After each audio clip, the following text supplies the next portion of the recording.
We come now to the sections going into the Four Noble Truths in more detail. This is chapter 9, Light on Dukkha. And the Pali reads, Idang dukkhaṃ arya sachanti me bhikkave pube ananusutesu dhammesu jakkhung udapadi jnanang udapadi panya udapadi vijja udapadi aloko udapadi tanko panitang dukkhaṃ arya sacchaṃ parinyeyanti me bhikkave pube ananusutesu dhammesu jakkhung udapadi jnanang udapadi panya udapadi vijja udapadi aloko udapadi tanko panitang dukkhaṃ arya sacchaṃ parinyatanti me bhikkave pube ananusutesu dhammesu jakkhung udapadi jnanang udapadi panya udapadi vijja udapadi aloko udapadi. And for those whose grasp of Pali is not 100% clear, this means there is this noble truth of suffering. This noble truth must be penetrated to by fully understanding suffering. And then he's not translating the backup wording there. He says that these words jakkhung udapadi jnanang udapadi says thus it was that jakkhung vision arose, udapadi means to arise, jnana insight arose, panya wisdom arose, vijja understanding arose, aloko light arose. So those are the descriptions that the Buddha used to describe the manifestation of those qualities of understanding. With these words, the Buddha goes on to deepen the significance of what he has just outlined. The repeated phrases of this section point to a penetration of the meaning of the truths. In some ways, nothing new is declared, but here the truths are gone through in 12 stages, 3 to each truth. In each case, the first stage is a fuller reflection on the import of bearing the meaning of the truth in mind. The second stage demonstrates the way of practicing with that truth, and the third fully penetrates the significance of that truth. Together, the 12 stages define the practice. So these, for each of the 4 truths, then you have these 3 different modes, as they're called. So the first one is called pariyatti, which means study. So that there is, the first part is idang dukkhaṃ. There is in a sense, the intellectual understanding that there is this quality present. Idang dukkhaṃ, this is dukkha. Idang just means this. Idang dukkhaṃ, this is dukkha. And arya sachanti, the noble truth. So that with each of these, you have the pariyatti, the intellectual study, and then it's defined as to what is the appropriate way of working with that particular truth or that particular quality. So then, in this case, a parinyeyanti, and I'm sure he'll go into that in more detail. So that's the patipati, the way of practicing with it. So pariyatti, patipati, so the intellectual understanding, the study, then the practice, and then the third one is pativeti, which means realization. So in this instance, for the first truth on dukkha, you have first idang dukkhaṃ, there is this noble truth of dukkha. Then parinyeyanti, the mode of handling it and working with it is to be understood, or it is to be apprehended, it is to be acknowledged. And then parinyatanti, it has been understood, or it has been received, it has been apprehended. So that's the way that all of these 4 truths are sort of laid out and defined in these 3 modes. But those 3 are very much, used as a framework for the study and practice of Dhamma generally. So study, practice, realization, pariyatti, patipati, pativeti, as a sort of 3 levels of the training. I might also go back to reiterate that point about satya, the word satya, and how it's a curious fact of the Pali Canon that the word satya, meaning truth, is mostly found in this one section of the discourses connected by subject, the Samyutta Nikaya. So you have the Satya Samyutta, the connected teachings on truth. And I think if you add them all up, there's something like about 520 uses of the word Satya in the whole of the Pali Canon, and 485 of them, something like that, are found in that one section of the Samyutta. And mostly the word Satya means honesty. It's not sort of truth as an abstract quality, but truthfulness in a way, like the quality of honesty itself. And so and one of the aspects of that is that the Four Noble Truths are best understood as methods of training. They're like Ajahn Sucitto described it, it's a toolbox, it's a set of tools. They're not abstract principles to believe in. And so that it seems like the Buddha used the word satya very rarely in terms of this area of practice and understanding, and because the word satya might easily be misinterpreted as some kind of sort of abstract metaphysical truth, and the mind is latching onto that as an idea. And so it's in a way a better way of phrasing these four qualities is the Four Noble Trainings, or the Four Noble aspects of practice, and so that obviously that's debatable, and I'm sure there's different ways of looking at it, but it's a point that also Ajahn Sumedho used to make very regularly, that they're noble truths, they're not absolute truths. So that the word Arya, noble, means that they're conventional truths, that they're mundane conventional truths, but they're noble insofar as their development, their realization leads to transcendence, to full awakening. So that's what the Arya, the noble part of it, is pointing to. And because oftentimes they get presented in almost as if they were absolute truths. That someone will say, the Buddha said, that everything is dukkha, everything is suffering, as like an absolute statement. But it's not actually meant in that way if you read it. But it is saying idang dukkhang. There is this quality of dukkha. So just. I have a question regarding that, with the honesty.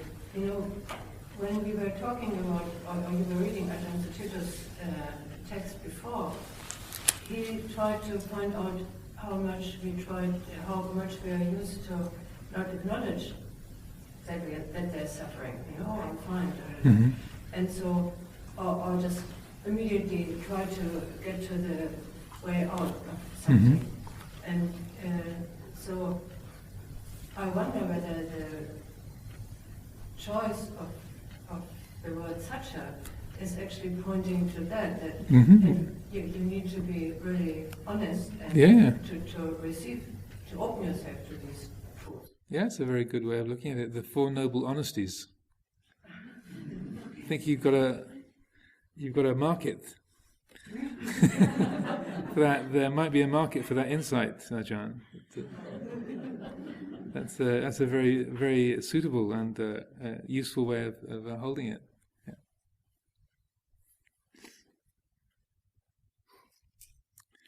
So let's carry on with this. The most striking feature of this section, particularly evident when chanted, is that there seems to be similar results both from each successive level of understanding as well as from applying oneself to each of the 12 aspects of the Four Noble Truths. So, and his point is that because after each of the three sections of all of the Four Noble Truths, you get the same refrain. And any of you who've been in the chanting, Chakung Udapadi, Jnanang Udapadi, Panya Udapadi, Vijja Udapadi, Aloko Udapadi.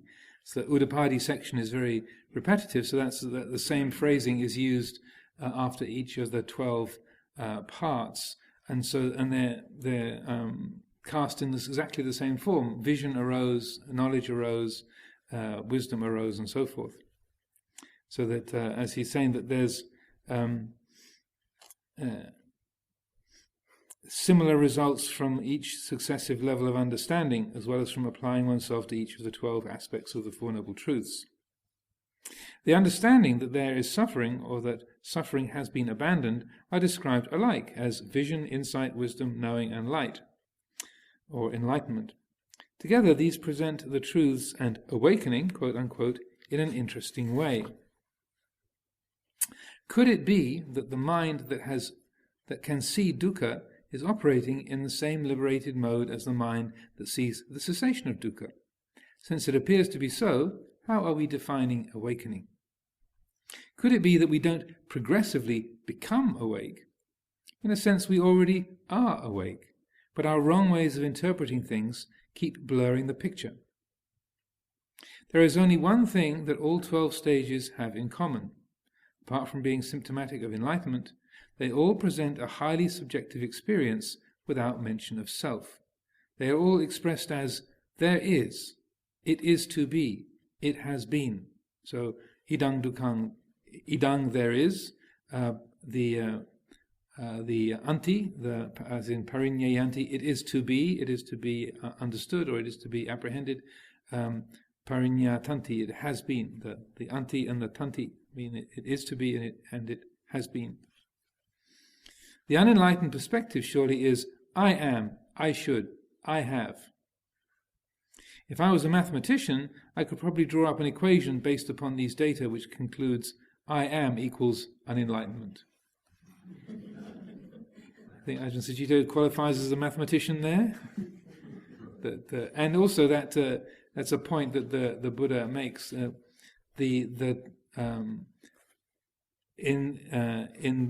the Buddhist expression of things, conceit means any kind of forming of the I am idea or the I am attitude.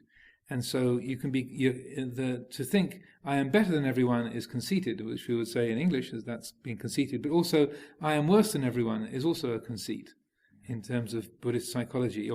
And even if you are worse than everyone, to consider that you are worse than everyone, that's still conceit. There's a whole little matrix of the 9 types of conceit that dictate every kind of variation of that. But basically, as Ajahn Sucitto puts it, any kind of I am is unenlightenment. And there's also a way of describing this conceiving that the Buddha uses in a number of places.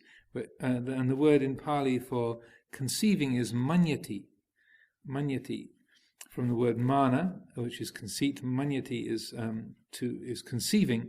So, and the Buddha says conceiving, like creating the self feeling, the I am feeling. Says conceiving, manyati is a disease. It's an affliction. It's stressful. It's alien.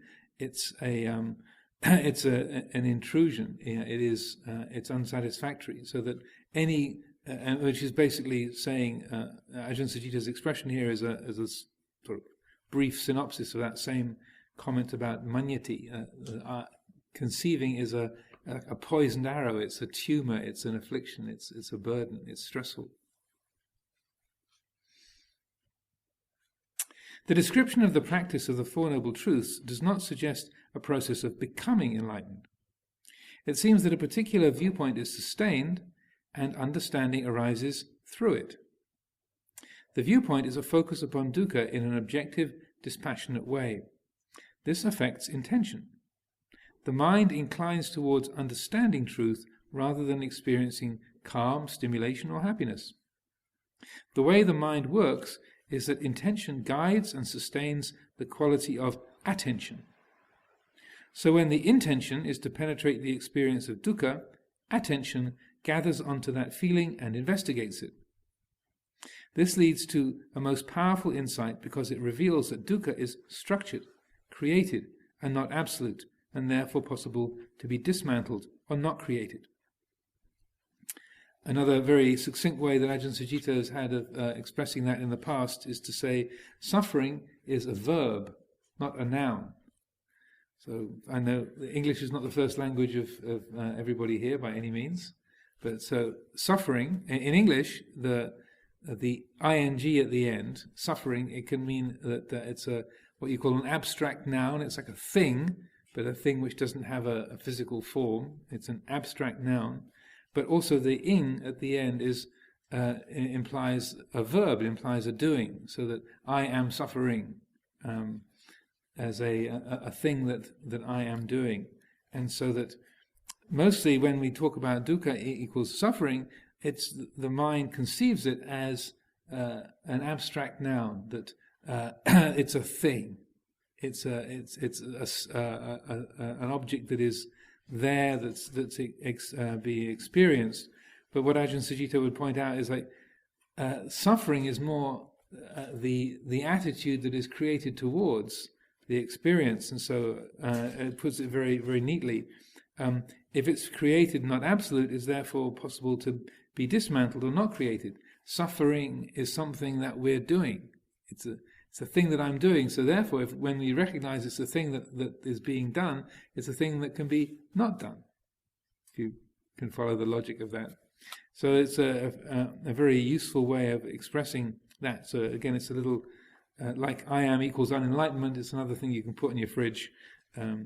Suffering is a verb, not a noun. These fridges are getting a bit crowded, I understand. They're bigger than bumper stickers, so there's more room than on a car bumper. In brief, the sequence as it appears, because words have to appear sequentially, does not indicate a progressive quality in terms of awareness, but of the way that awareness sweeps through the experience of dukkha and fully maps out the predicament of the five aggregates. In speaking of the way, the Buddha said it was one of deepening realization, but the essence of that realization is not delayed in time. And he quotes a passage from the Sutta, the connected discourses. Whoever sees suffering sees also the arising of suffering, the cessation of suffering, and the path leading to the cessation of suffering.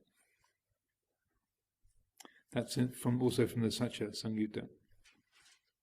A common recollection of the Dhamma chanted in monasteries every day is of the teaching being likened to a lamp or the sun illuminating the world. The extension of practice is one of bringing that light to bear on all aspects of the khandhas. Then the path is one of bringing consciousness into accord with ultimate truth. The sequence of illustrations that cover this fourfold exposition on practice uses repeated motifs. At the top center is the symbol of the self. This knotted, he's leaning heavily on the Celtic knotwork theme here, including a couple of little gargoyles in the corners. But the symbol of the self is this sort of knotted Celtic pattern at the top.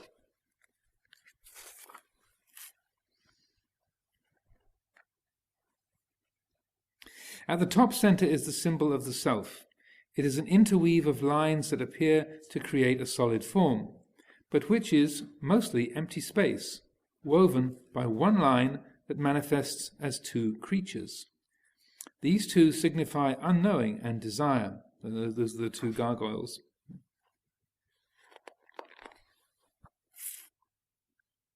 So, avijja and tanha. This subject undergoes transformation in how it appears throughout the sequence. It is not eliminated, but turned into a source of radiance by the practice of Dhamma. So that means as we go along through the next, each of these panels for the Four Truths has the same format with a knotwork down the sides, and then the figures in the corner get transformed from the gargoyle figures in the first one to these other motifs which we'll describe as we go along.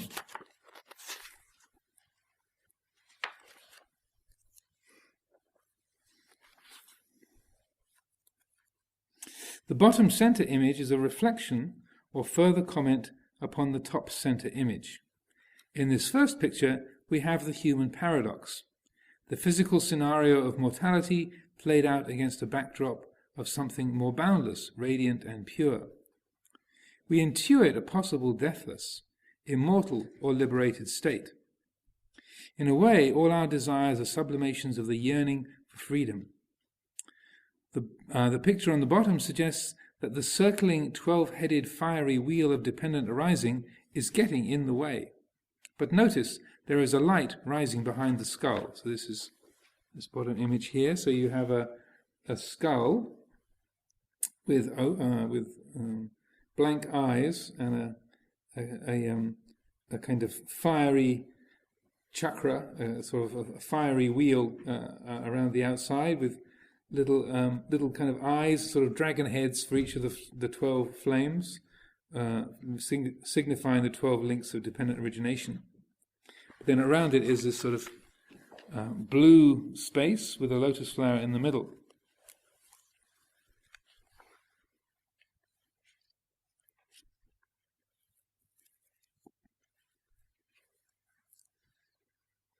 But notice there is a light rising behind that skull, and someone with sharp eyes can see that the very form of fiery heads proceeding in a clockwise direction intrinsically creates a 12-headed form of the radiant blue backdrop, interconnecting with the clockwise circle. Going anti-clockwise, and purely because there is a dependent arising, is the dependent ceasing. With the cessation of ignorance is the cessation of sankhara, and so on to the cessation of dukkha. So he's pointing to the imagery around within the blue patterns and the blue background around the wheel of fire around the skull there. So that also, as he says, however, the general mood of this illustration is one of being bound up. That is what the intertwining of the borders suggests. Liberation seems a long way from the experience of dukkha. We don't feel very inspired or liberated by the statement, there is suffering. After all, what is enlightening about that? It's also in his speaking about that and that same imagery, it brings to mind one of the favorite verses that Luang Por Sumedho would quote from W.B. Yeats from his as a poem called Sailing to Byzantium. And if I can remember it correctly, let's see, the verse goes,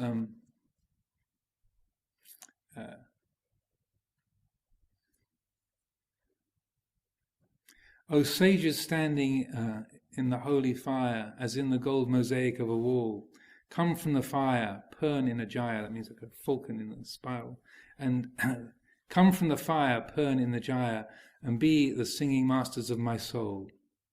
Consume my heart away, sick with desire and fastened to a dying animal, it knows not what it is, and gather me into the artifice of eternity. Consume my heart away, sick with desire and fastened to a dying animal, it knows not what it is, and gather me into the artifice of eternity. So I don't know how many times Luang Por Sumedho quoted that over the years, but many, many. So that was the kind of image. This is the dying animal, by the way. Just in case you're wondering, dying animal? Well, there's a sick dog around here somewhere. Consume my heart away. The heart, sick with desire. Yeats was a kind of a lusty guy, and full of life and passion, and didn't like growing old.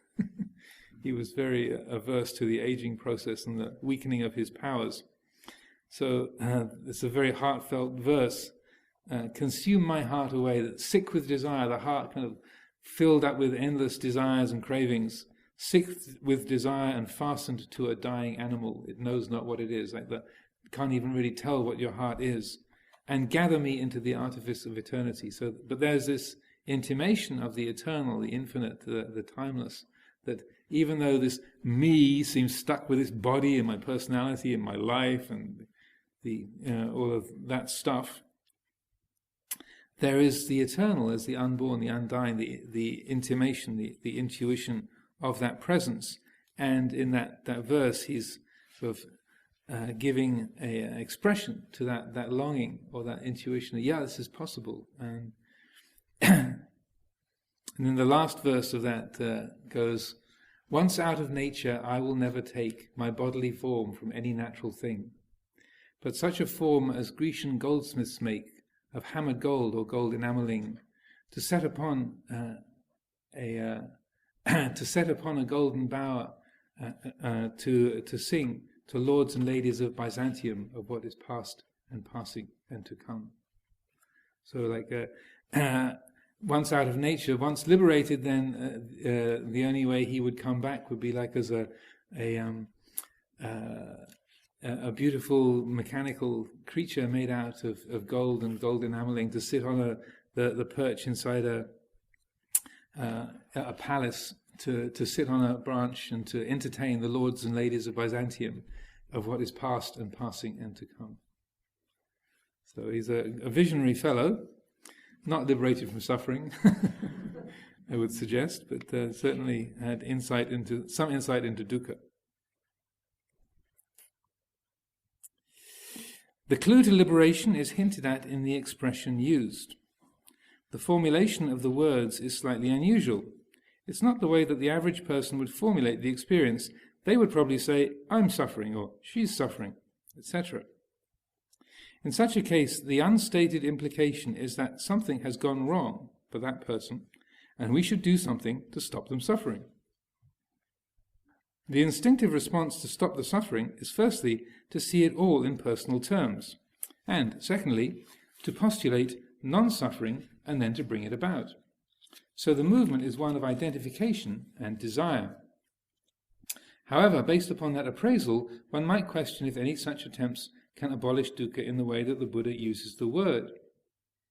With reflection, one may assume that ultimately we cannot get rid of suffering, that the best that can be effected are temporary alleviations of the problem through medicine, counseling, aid, and amusement.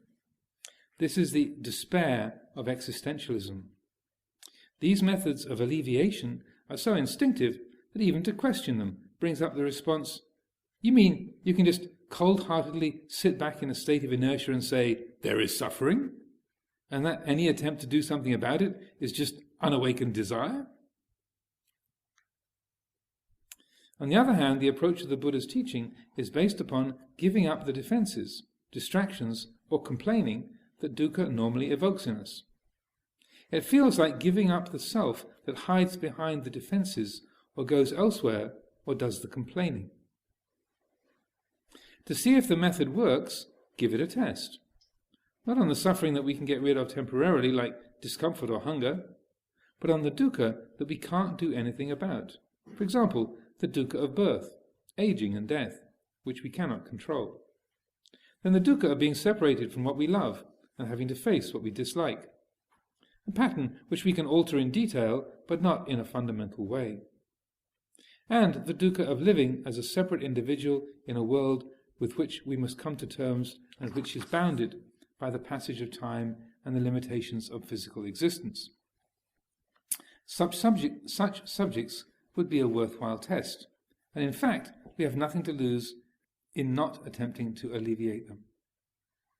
What happens when we approach our fundamental predicament with close attention to the way it feels?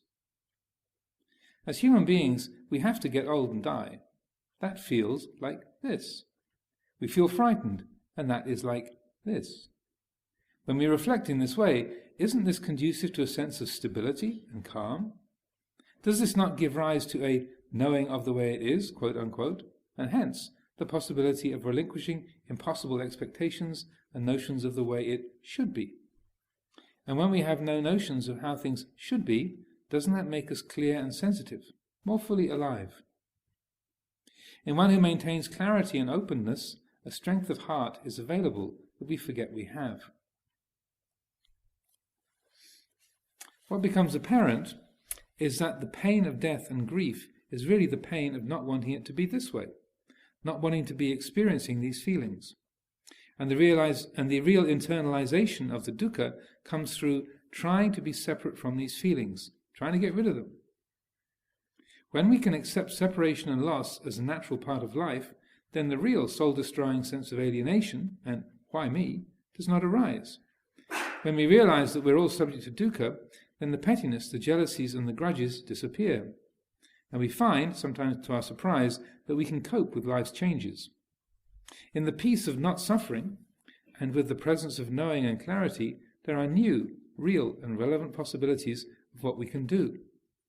Instead of feeling hopeless and agitated in the presence of death, we can be with it in a loving and peaceful way. As I think I was saying when we went through the first Noble Truth, in the initial section on that, well, one of the easiest and most helpful ways of defining dukkha is that feeling of something is out, the universe is out of order. It shouldn't be this way. There's something that's gone wrong, and that feeling of wrongness is in a way a really good expression of the dukkha that's being talked about here. It's not fair. It shouldn't be this way. Why me? And so again, talking about my experience in the role of being here in the central seat and receiving many visitors here, and also teaching people on retreats or all the other monasteries I've lived at and places I've taught. One is regularly trying to find a way of pointing out to people, well, why not you? It's not a very comforting or consoling teaching. It's not a sort of there, dear, don't worry, it'll go away. It's like, so? So you weren't able to keep the things that were precious. So, that you're getting older than you were 10 years ago. And this is a surprise, and that in so many cases, in almost every single case, people's suffering is that sense of I didn't expect this, or this isn't, it shouldn't be this way. And it's particularly poignant when it's somebody's newborn child has passed away, or someone's a loved one has had an accident or a crash, they've died, or they're stricken with some kind of horrible disease, and there is that arises up, and this has been the way for human beings ever since sort of emergence as a species, several 100,000 years ago. As soon as we started to develop conceptual thought, then we began to think, well, why me? I would suspect. Seems to be from the very earliest times people have been asking these questions and dealing with that feeling. But what the Buddha Dhamma points us to over and over again is, well, why not you? If you look at nature, and this is a theme very much of Luang Por Chah's teachings in the forest tradition generally. It's like, if you look at nature, you see that it's not fair. Well, in fact, it's totally fair according to its own value system. But it's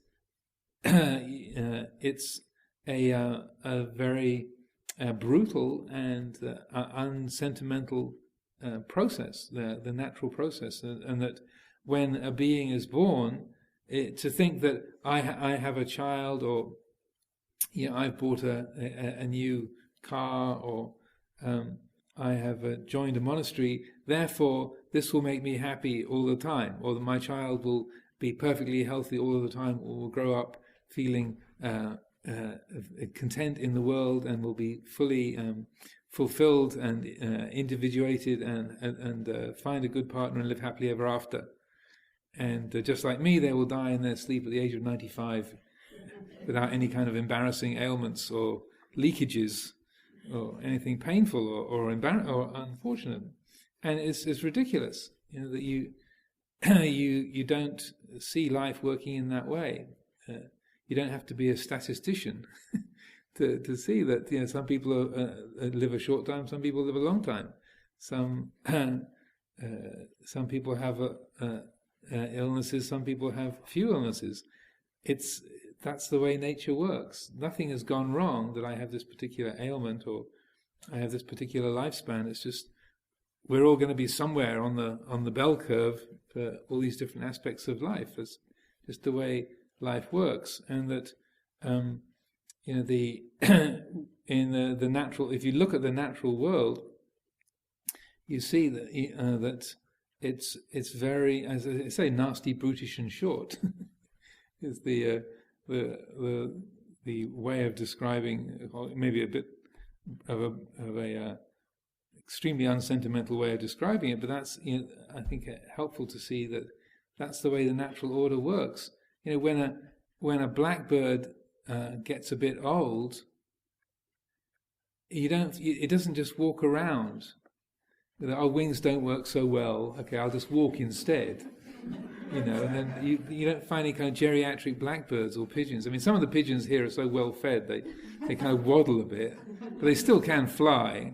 But when a pigeon can't fly, it won't just sort of carry on and live at ground level. It'll get eaten, because that's what happens. That when you can't look after yourself and you can't fly away, then you become somebody's lunch. That's the way nature works. You can't get to the shelter or the warm enough, sheltered enough place.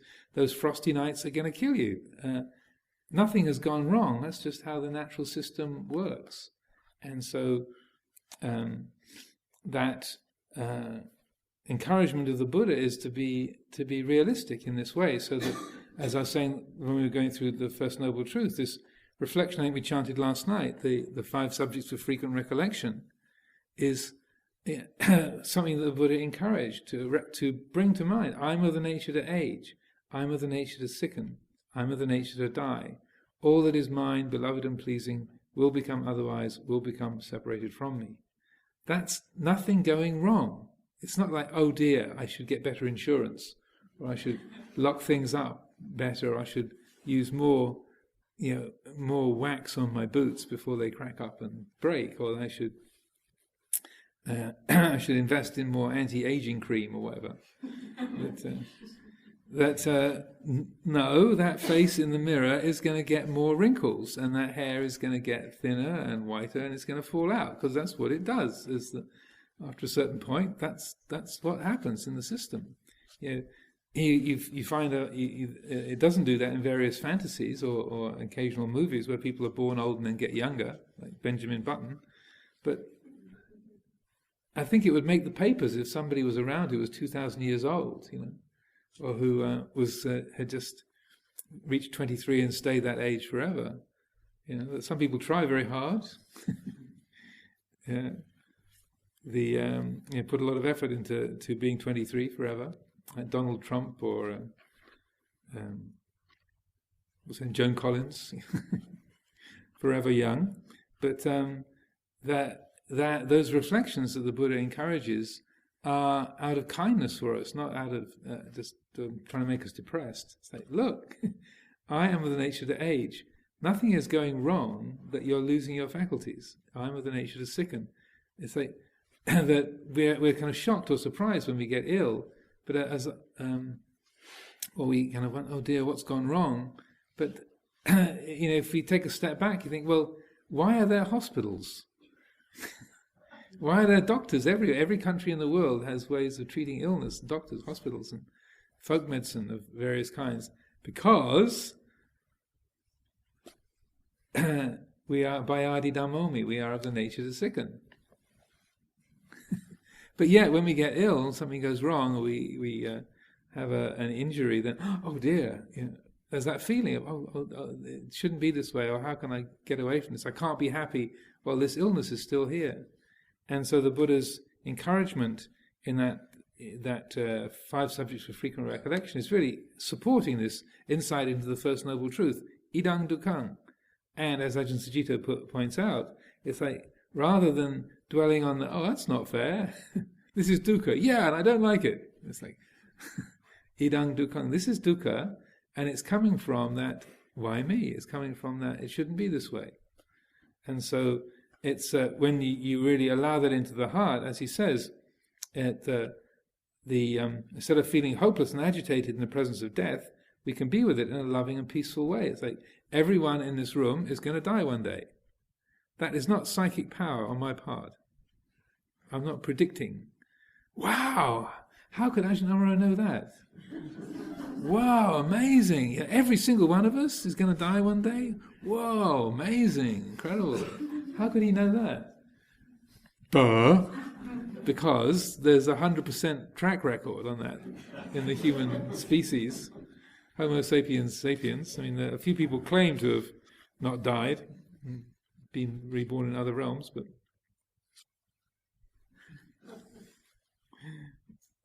the evidence is largely in the other direction. Every single human being that has ever been born has grown old and died, or died young. So when we let that into the heart, then that's the parinyeyanti, that's to be understood, that's to be received, to be apprehended. So yes, there is this. Nothing has gone wrong. That there's dukkha is here as a cause. Therefore, there's this experience. Idang dukkhaṃ. Here it is. This is it. And then that opens the way to the deepening of insight. So to continue a little bit, the young have the dukkha of feeling that they have to conform to the authority of those who are older. The dukkha of being restless, not having a good position, needing to prove themselves, having a lot of sense desire and being anxious about the future. The middle-aged experience dukkha through the increased pressure of responsibilities, having a position to maintain, getting stuck in habits, losing some of their vigor and initiative, and being anxious about the future. The elderly experience dukkha through not being able to keep up, loss of position and role in society, feeling unwanted, dimming of the sense faculties, and being anxious about the future. You could probably tell that was coming. Then there's always the regret over past actions, the limitations of body and mind, and the sense of needing to find some meaning in life. So, there is dukkha, idang dukkhaṃ. But isn't it a relief to know that it's not my fault? I recall people hearing these teachings in monasteries and Dhamma centers and meeting others who had come to the realization that there is dukkha. The response is generally, so, it's not just me who feels like this? And sometimes even elation at having come out of the dull cocoon of confusion and self-questioning. Why me? Why did I get this bad deal? Having birth traumas, being damaged as a child, being jilted, losing a job, being betrayed, getting sick, having your mother die, getting short-sighted, going grey, losing your husband, being manipulated by your boss, and the rest of it is dukkha. But when these are seen as non-personal, as aspects of a common experience, there is an opening of the heart to something more serene, less demanding, and more compassionate. Our own, quote-unquote, stuff doesn't seem so much then. Isn't it strange that sometimes the greatest sense of solace is to know that you're not alone, and that you won't be ostracized? So it's not that there isn't any dukkha, but now we know the pitch, and our heart feels free from that. What has changed is the perspective that we call right view, the view that is not self. As has been described, right view is the basis for right intention and right action. So it doesn't mean that we won't try to change or improve our experiences and circumstances, but that our actions will not be compulsive, bitter, or arrogant. Consider the actions of exploitation and even wanton destruction of life that come about through the wish to make things better for me and mine.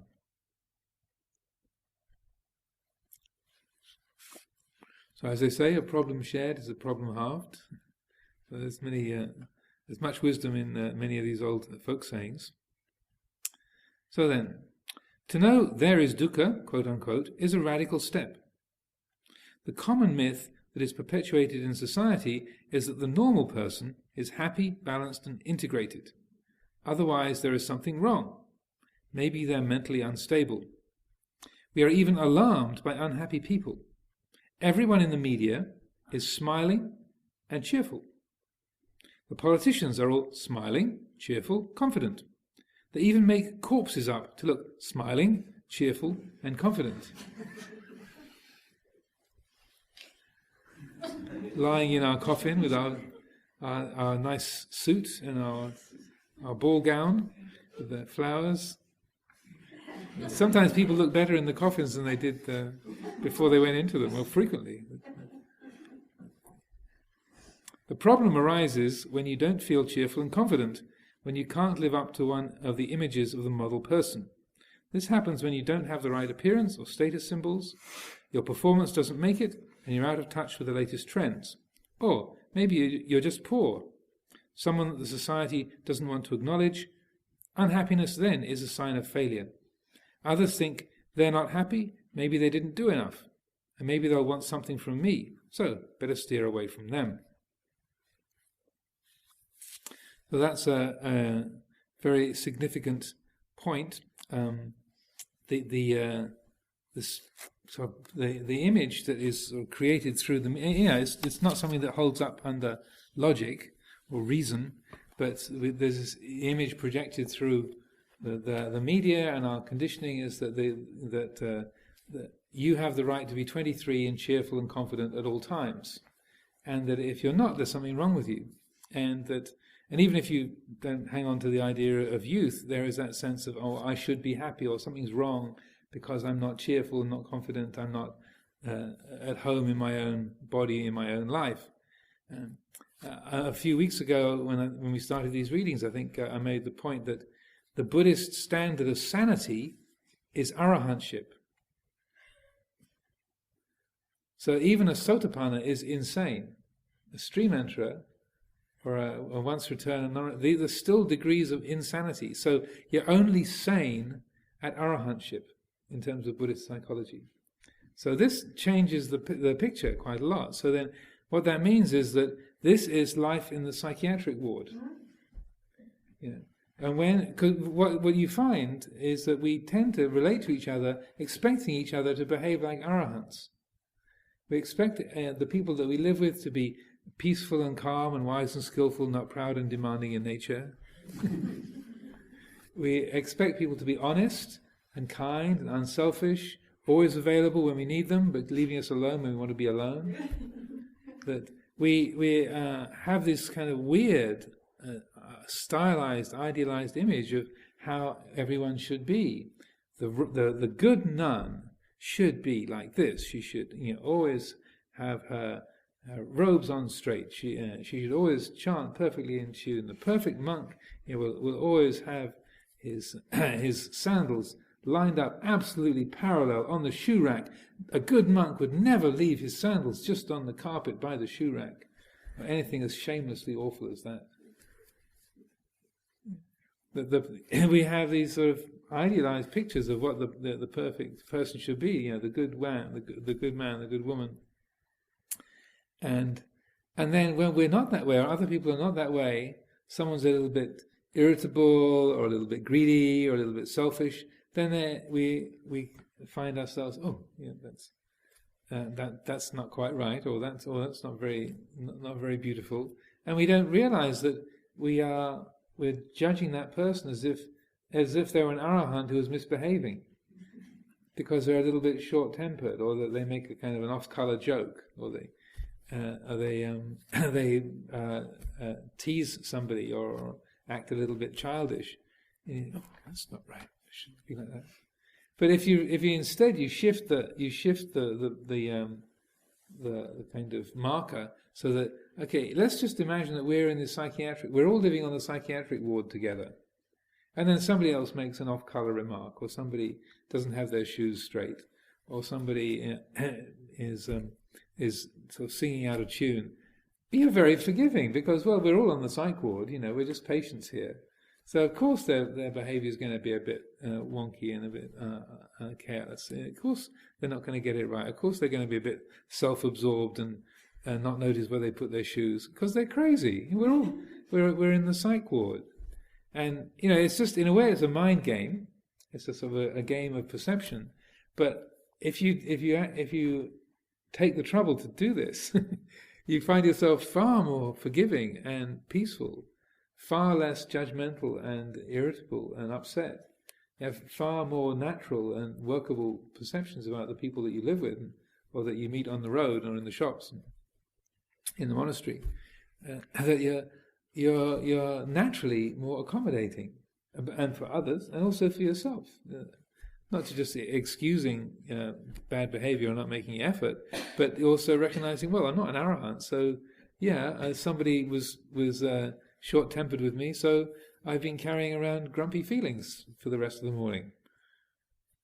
Fine, I'm crazy, I'm not an arahant, so that's what happens. If you're not totally awakened, somebody says something unpleasant to you, and it makes you feel upset and grumpy. That's what happens. It's not, you're not praising it as something that's good, but just saying, well, I'm not an arahant, so it's no surprise that the mind takes hold of a hurt and nurses it and keeps hold of it. So I think that's enough exposition from me, and for the time being, there's still more on that chapter, but if people have any questions or further comments, insights to share, then please.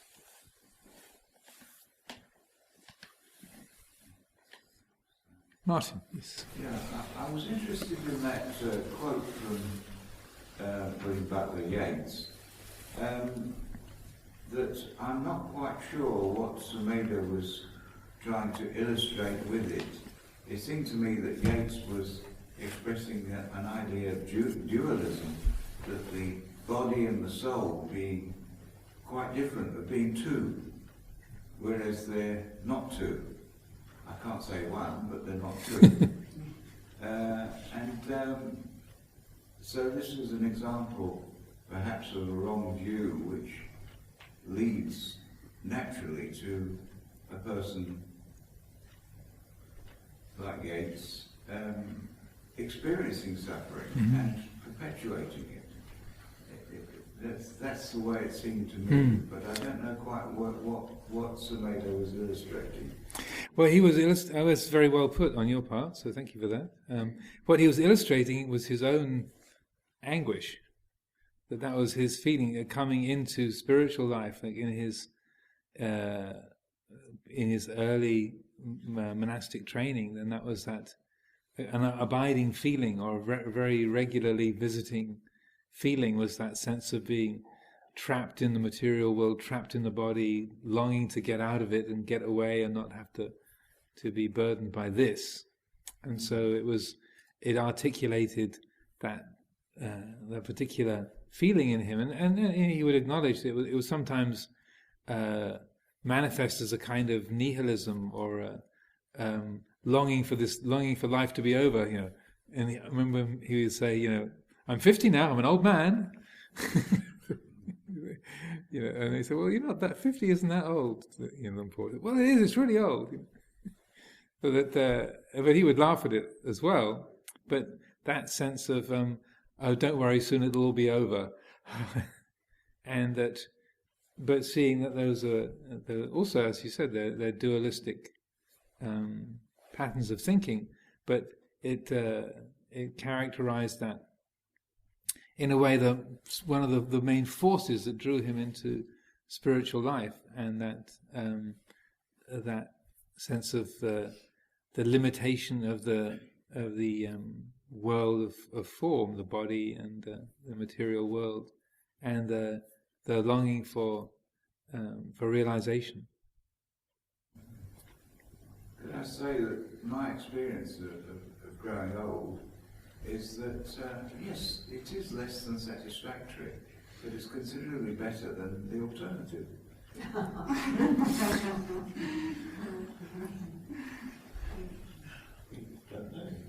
I was going to say, which alternative? Being young forever? That would be a nightmare scenario.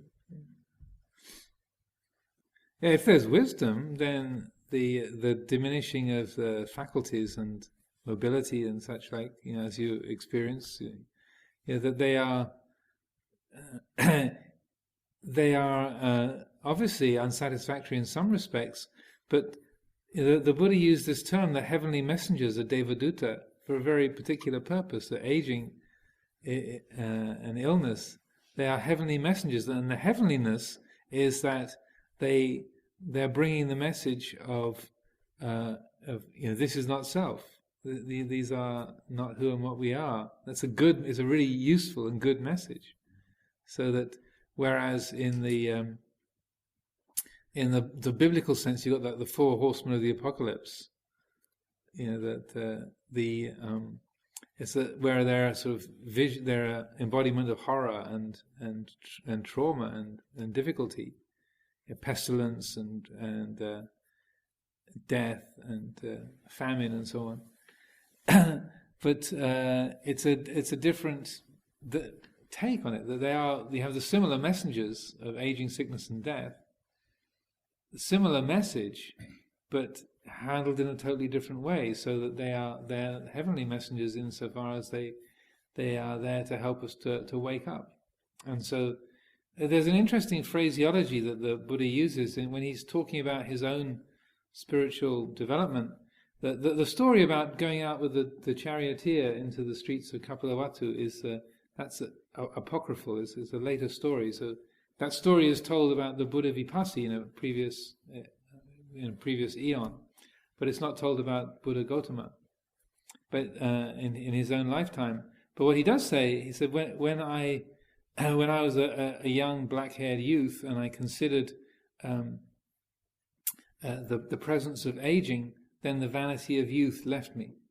As a young black-haired youth, and I considered the presence of sickness, then the vanity of health left me. When I considered the presence of death, then the vanity of life left me. So he uses that term vanity. I'm not sure what the Pali is, but that, in a way, the assumption of, I'm going to be young and healthy and good-looking forever. And that it was a vanity is in terms of a deluded state. But it was, so the same insights arose, but not through going out in the chariot with Channa, but rather just through his own reflection in his life when he came across sickness, aging, and death, and that seeing that other people are aging and sick, then I too am subject to that. When I saw that I was subject to that, then the vanity of youth or the vanity of health left me. And so that's that vanity leaving is the aging process helps to speed that along. That the delusion of being able to find a kind of a reliable refuge in the physical world, in our body or in the material things or the world around us, it's pointed out as like you're not going to find it there. So it's a very helpful reminder that even though it's uncomfortable and restricting in some ways, it's in a way you've got the heavenly messengers sort of right inescapably there to remind us of the message day by day, and so that it's the teaching is right there for us to learn. Whereas when you have mobility and you have energy and intellectual competence and such like, the vanity factor can really ramp up, because you can assume, well, I'll be able to think straight forever. I'll be able to be mobile and vigorous forever. Of course. And that delusion is very easily believed, because if your own body is energetic and comfortable and so on, then you think, aging, you can understand the idea, but there's no feeling for it. So that in many ways, and the aging process and the diminishing of faculties can be a very liberating process.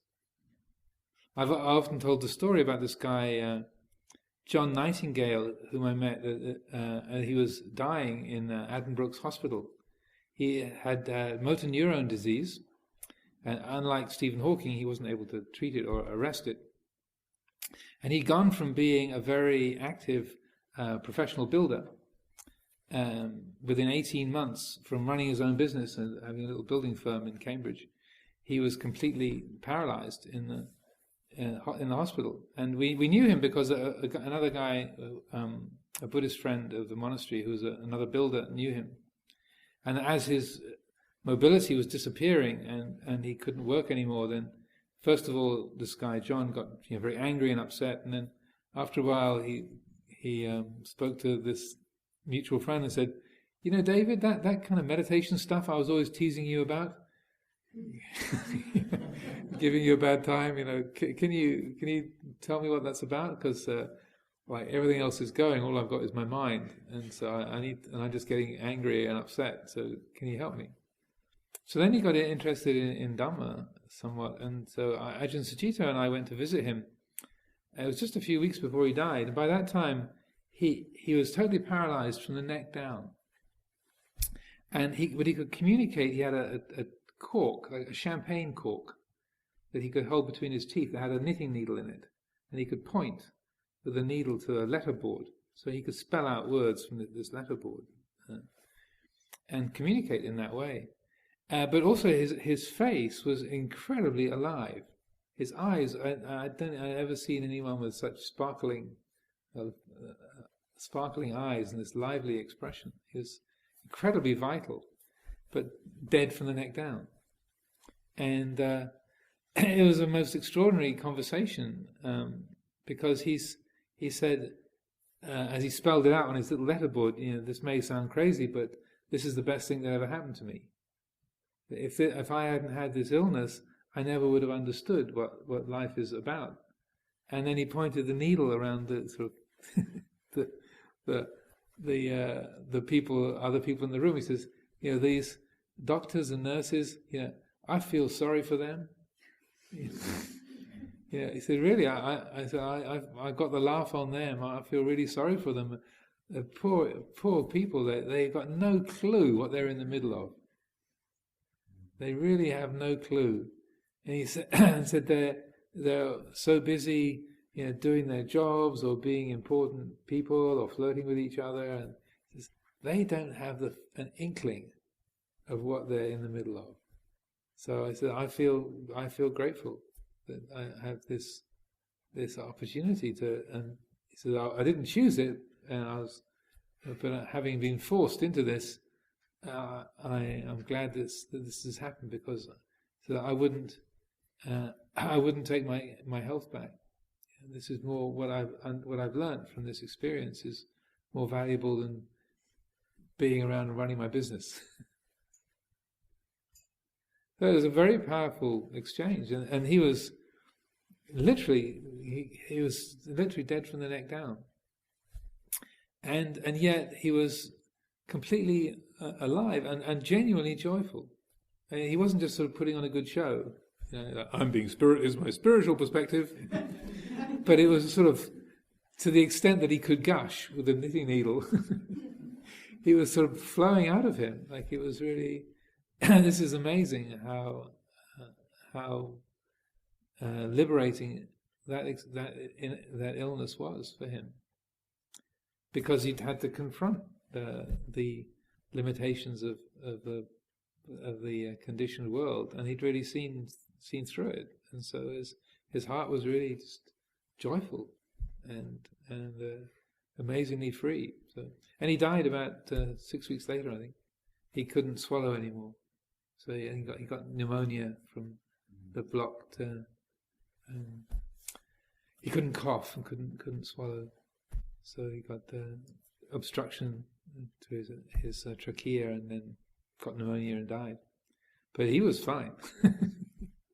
So that was a very striking experience for me to see that when you, in a sense, you've lost everything, but he was like, "Hey, this is I wouldn't exchange this for my old life." So if you ask someone, what would you prefer? To be stuck in a hospital bed, totally paralyzed and unable to speak, or would you prefer to be able to be with your friends and drive your car and go visit the monastery? And what would you prefer? Nobody would say, I'd rather be paralyzed in a hospital bed. But yet, his actual experience was like, I wouldn't exchange this for my old life. This is too precious. It's too good. Continuing the section on the three modes of the First Noble Truth. This chapter is called Light on Dukkha. So I'll just begin by reading the last paragraph that I read yesterday again. To know there is dukkha is a radical step. The common myth that is perpetuated in society is that the normal person is happy, balanced and integrated. Otherwise there is something wrong. Maybe they're mentally unstable. or even alarmed by unhappy people. Everyone in the media is smiling and cheerful. The politicians are all smiling, cheerful and confident. They even make corpses up to look smiling, cheerful and confident. The problem arises when you don't feel cheerful and confident, when you can't live up to one of the images of the model person. This happens when you don't have the right appearance or status symbols, your performance doesn't make it, and you're out of touch with the latest trends. Or maybe you're just poor, someone that the society doesn't want to acknowledge.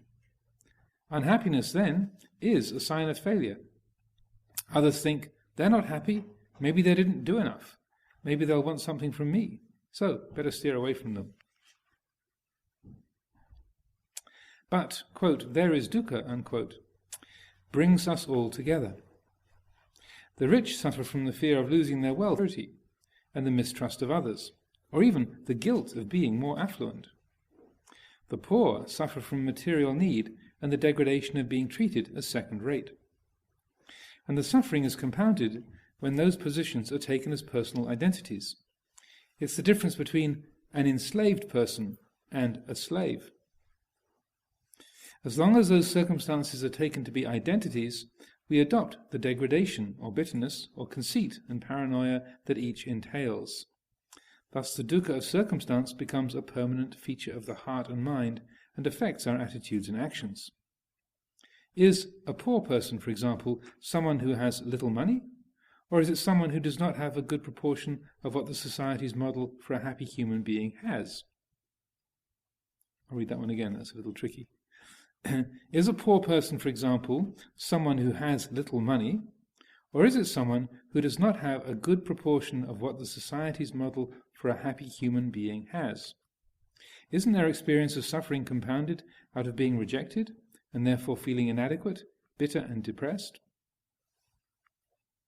On a recent pilgrimage in India, I met many people with very little cash and only a few old clothes, but they were not carrying poverty around as an identity, so they weren't suffering from it.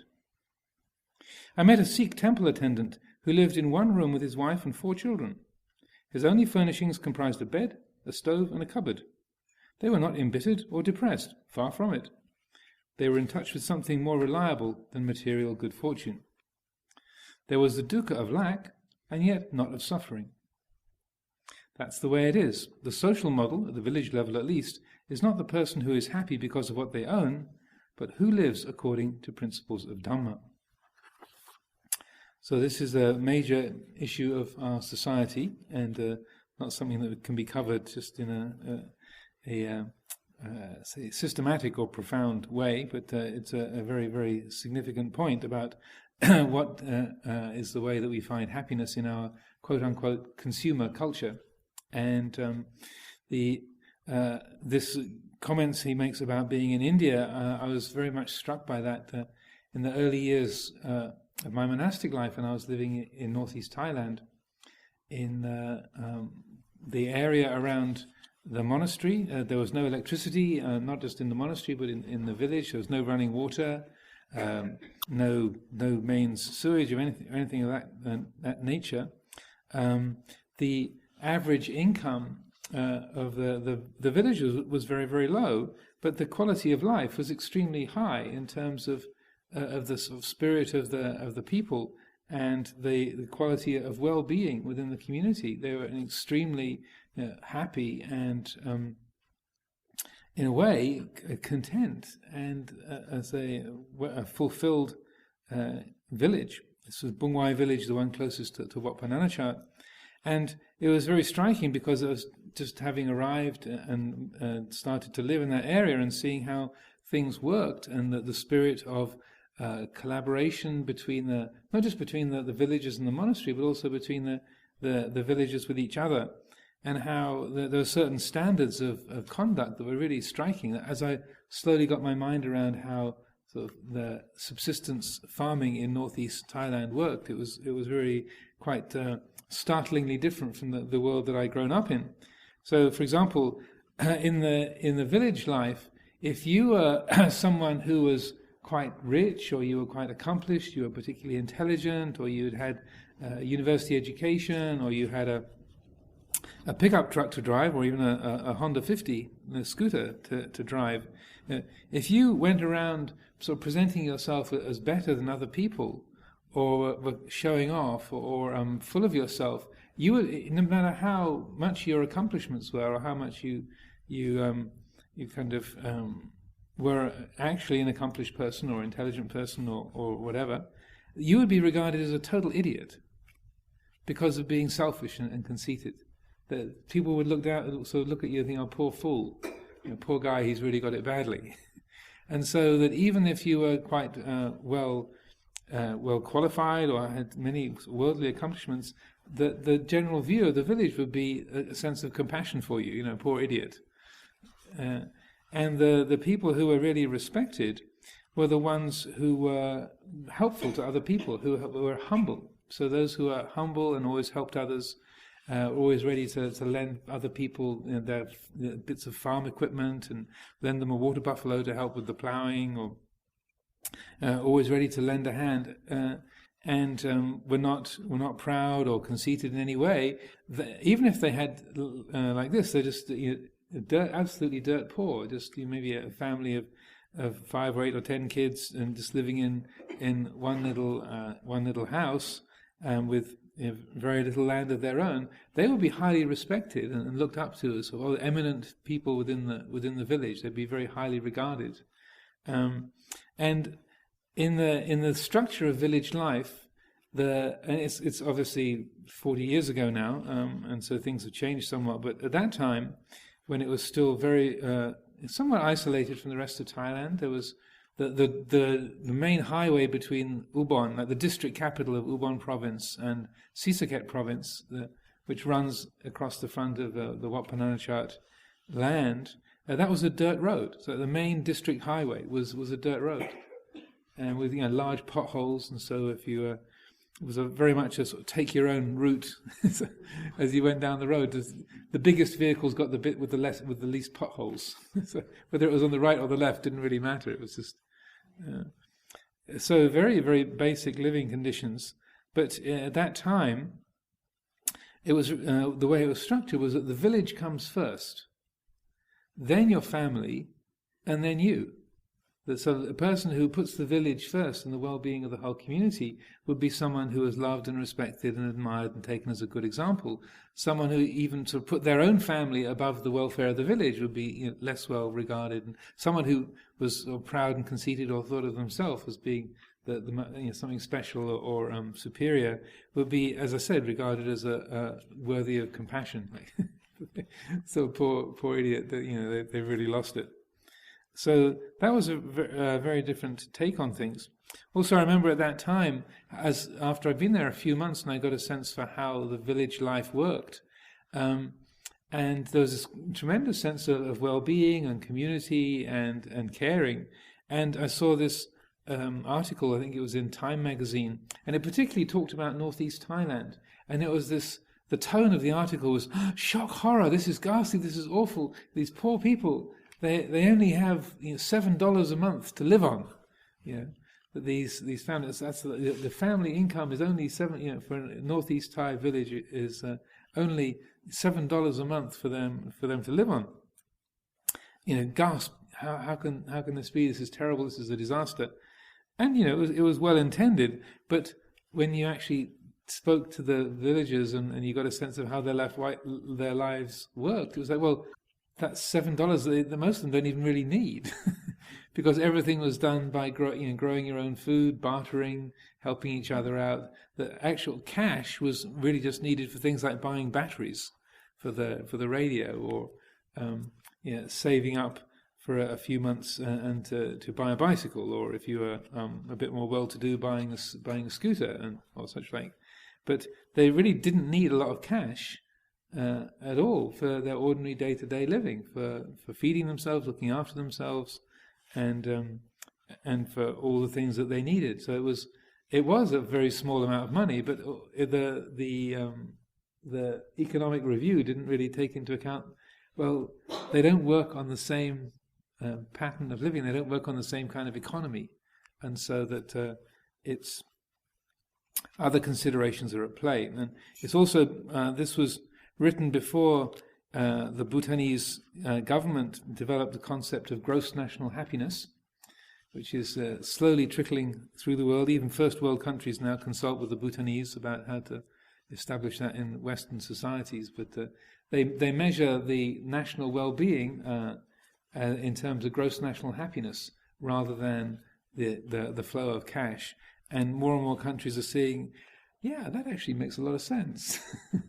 And so that the quality and the measures of success or prosperity are not just in terms of cash flow, but in terms of the actual quality of life of people on the ground.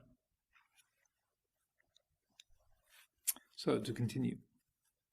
When people live in accordance with Dhamma, then the limitations, the needs and the lacks are acknowledged, and effort is put into obtaining the necessities of life through what material comforts are available. In cases of real deprivation, surely a major contributor is the greed and exploitation of others, and that comes from the identification with material excellence.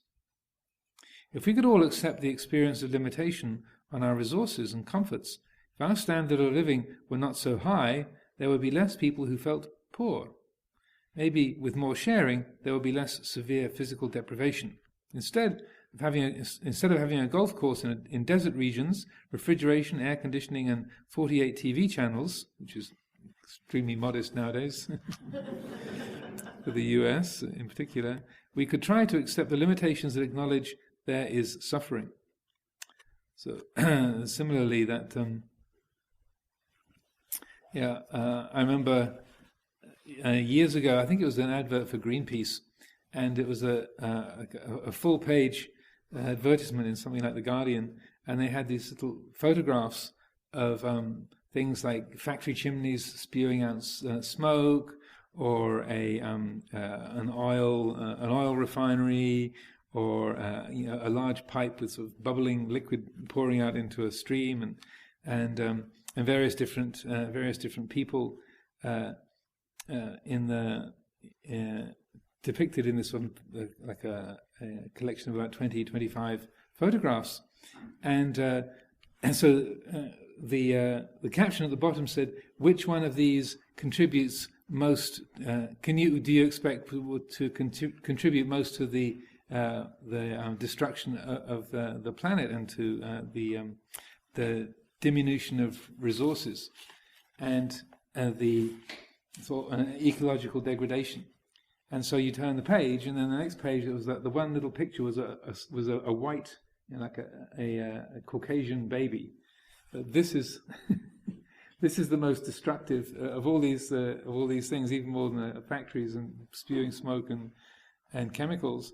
That one white child can during the course of their lifetime can expect to be generating more ecological destruction and pollution and use of resources than many of these other things. Of course, it was designed to shock and get your attention, but I thought it was a very skillful, and it's the same point that Ajahn Sucitto is making here, is that just on the level of well-being, to increase and help people along as much as can be done, part of that is reducing the consumption level of the haves and the major, say,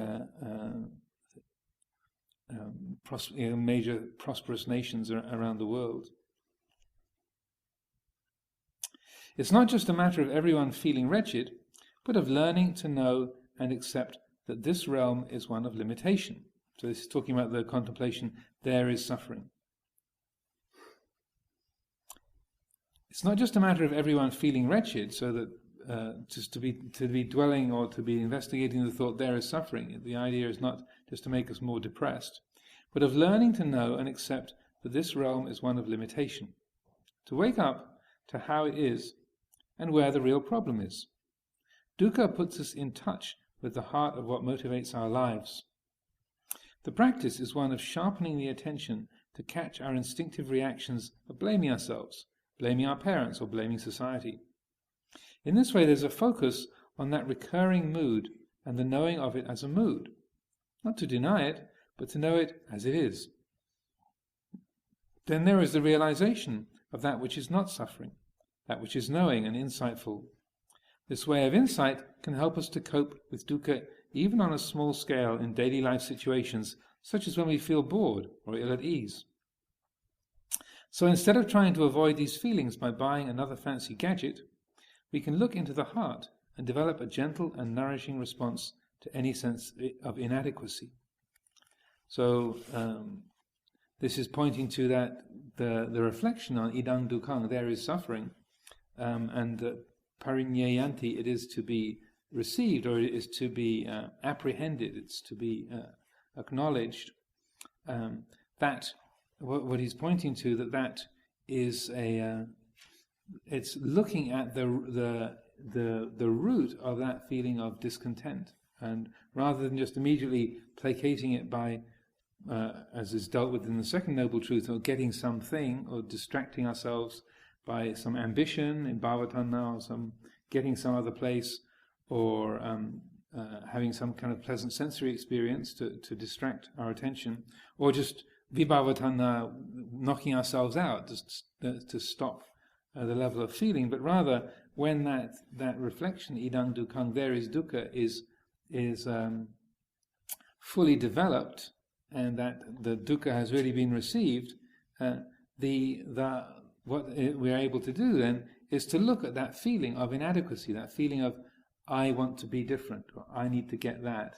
We can look at that as a feeling, and this is an element of practice that I talk about a great deal. And it's in a way it's to do with developing the meditation upon feeling, and so that when we have a passing thought or an impulse like, "Oh, I really like some of that," or "I can't stand this person, he's really annoying," or that person is someone I'd like to be like, or if only I could be like her, then that would be great. I can't wait till next week. Oh dear, I'm really afraid of what's going to happen tomorrow. I'm going to have to be responsible for such and such. Ordinary, everyday thoughts, right, that cross all of our minds, these kind of things. That I'm not reading anybody's mind, just in case you're wondering. How did you know? It's just random verbalizing, because I'm just making it up as I go along. So, but we have those thoughts. And so if we are developing this idang dukkhaṃ, this receiving that quality of dukkha, then in that moment to recognize, well, this is the feeling of dreading what's going to happen tomorrow. This is the feeling of longing to get to next week because it's going to be so great. That's what this feeling is. So you're, in a sense, letting go of the content of the object, the thing that you're irritated by or afraid of or attracted by, and you're turning the attention back to this feeling of this is what's happening now. This is the, oh dear, I've got to talk to so-and-so, and what am I going to say? Feeling. That's what this feeling is. So it's in a way looking directly at what is present, with for the moment putting aside completely what might or might not be done in relationship to it, but just recognizing here, this is the feeling. This is the I want that, that'll be great feeling, or this is, oh no, not him again feeling. That's what this is. And when we take the trouble to, in a sense, receive that dukkha, that I don't want it to be this way, I want it to be that way, I don't want to have to deal with this, I want it to be something else. We're recognizing dukkha, we're receiving, oh, that's what this feeling is, of wanting it to be other than the way it is. Here it is, that's what this feeling is. And when you develop this in a way that the simpler you keep it, the less commentary that the mind is allowed to create around it, the more it's just, this is the, oh no, not that again. If the mind just leaves that alone, doesn't make any comment about whether it should or shouldn't be that way, or what it might turn into, or where it's come from even, just, here is that, oh no, not that again. It's just to leave it as uncomplicated as possible. The more uncomplicated it is, the more completely there's the direct realization of, oh, idang dukkhaṃ, this is dukkha, this is the association with the disliked. Aha. This is separation from the liked. Aha. Oh, this is the not getting what I want feeling. That's what this is. And in that moment, then that's the way you practice with it, and then the realization is parinyatanti, that it has been received. There's that sense of rightness, or in that moment that dukkha has lost its sting of there is something wrong with the world. It's lost its power, its potency. When that it sort of reaches the third mode of that dukkha has been received, that has been apprehended. So, to continue. Hence, dukkha is to be understood, looked at and investigated in order to find its roots in the heart. And what connects our conscious motivation to the awakened mind? Rather than denying that there is any dukkha, life's great, I'm going to Hawaii, I'm going to have a good time, we recognize that the constant need to be entertained, to progress, or to be appreciated by someone is a sign of not being fully at ease with ourselves. Again, the instincts leap to the defense. What's wrong with going to Hawaii, getting ahead in life, or having a loving relationship? In itself, nothing is wrong with them. Where the dukkha is depends upon what has motivated those impulses, and we can only know that for ourselves. Relationships tend to go wrong when we need something from the other person. They seem to work when we support one another. The most productive activities are the ones that ask us to develop in ourselves. Knowing this, we can use the dukkha, the inevitable misunderstandings and inadequacies, to develop new perspectives, or at least tolerance in ourselves. Also, using the term or the word understood or understanding for parinyayanti, the Luang Por Sumedho often used to use the image of standing under. To understand dukkha it's like to stand under it, like standing under the rain or a shower, like you're sort of receiving this sort of this blast from above. That here it is. So standing under it and receiving it as it lands upon you. So that is another way of looking at this, to stand under. Also, as Sucitto points out here, relationships tend to go wrong when we need something from the other person. They seem to work when we support one another. So that's, again, a very useful point. As members of the Sangha, we often get invited to do wedding blessings, marriage blessings and such like. And one of the things I often say in terms of giving advice, if the couple are looking for advice, sometimes they just want a blessing and then they want to... Can we just get sprinkled and go, please, Ajahn? Yeah. But if they do want some advice, then often I recount this. There was a particular Thai Ajahn I was present when he was giving a wedding blessing in the States, and he made a very, very useful comments.